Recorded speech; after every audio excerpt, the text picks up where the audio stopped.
the Yep. backup point guard position, because I think this is the one topic where when I talk to Pistons fans, Pistons content creators like yourself, I'm having such a hard time with it. I don't know who's going to be the backup point guard. I don't know if it's going to be Marcus Sasser. They kind of tried to experiment with it in Summer League a couple of weeks ago.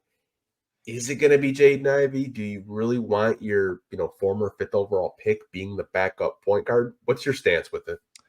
I don't think it can be Sasser. I think Sasser is a bucket. I don't think he's a point guard. And I didn't really realize that when he got drafted. And a lot of people were like, dude, he's not a point guard. Like, I put him on the point guard depth chart when he got drafted. And everyone was like, absolutely not. He's a shooting guard.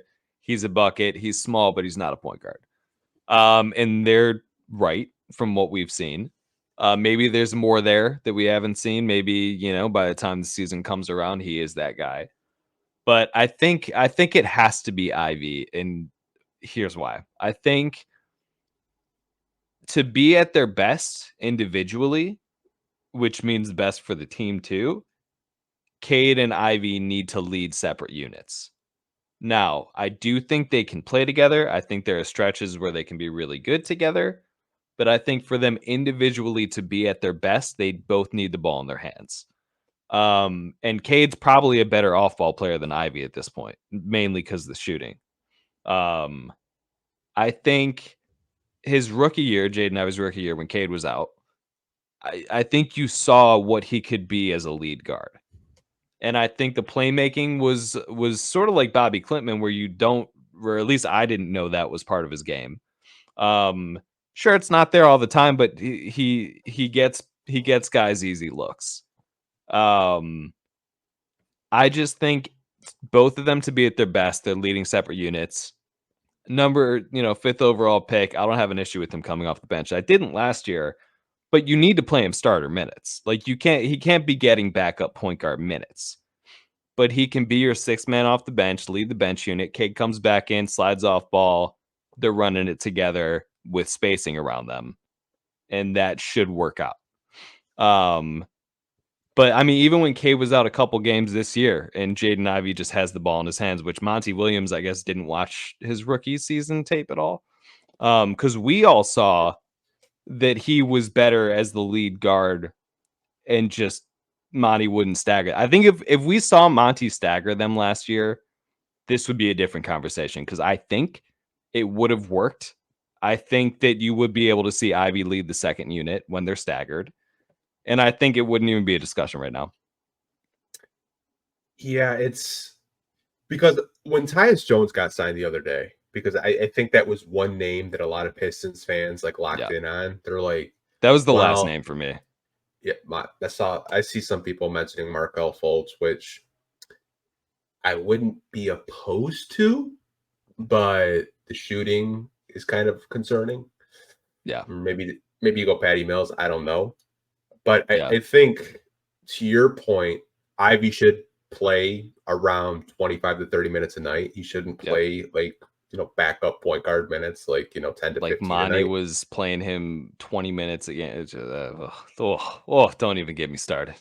Yeah, I mean, there's a lot of people in the chat that are like, I don't even know how Monty didn't use him correctly or properly, even watch film to your point. But I think the pathway for the backup point guard position, I thought Sasser progressively got better each game in the summer league as a backup point guard. I think you really saw it the last 2 games where he was facilitating a little bit more, but I don't really view him as a point guard. I think he's more of kind of like a combo guard. Someone had mentioned in the chat a Will Bynum 2.0, just a spark plug, a guy that can, get his own and just kind of, come in the game. You're down 5. I can get you 10 points. We get back in this game, right? Right. I think that's more of his role, kind of like a Lou Williams type, if you will. Not comparing the two, but kind of just like an instant offense type of bench guy that teams need.